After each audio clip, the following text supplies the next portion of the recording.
Kevadel juhtub ikka vahel nii, et külmetus tuleb kallale. Selle vastu sobib hästi porgandi ingverisupp.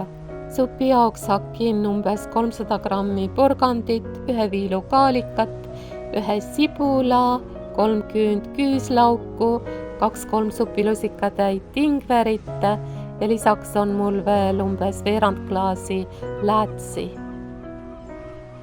Supipoti põhja läheb pisut oliiviõli ja praan kergelt läbi sibula, küüslaugu ja ingveriga.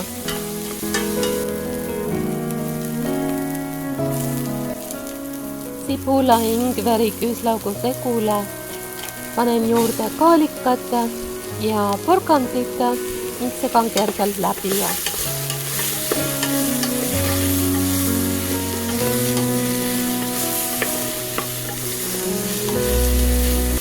Nüüd läheb juurde parasjagu nii palju vett, et kõik oleks veega kaetud.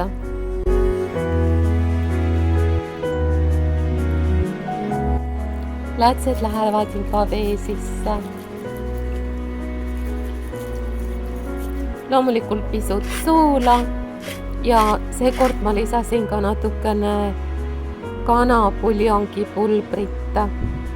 Aga võib ka kasutada kanapuljongit, juurviljapuljongit, mis iganes käepärast parasjagu on.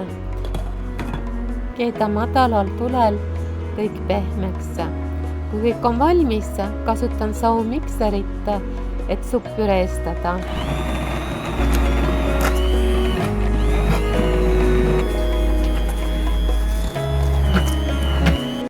Ükskõik kummal pool ookeani elada, siis ega ilma tillita ei saa ükski eestlane, või vähemalt nii arvan mina.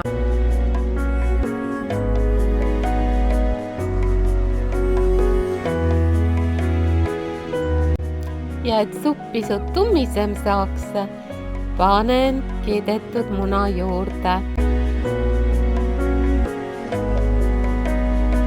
Head isu!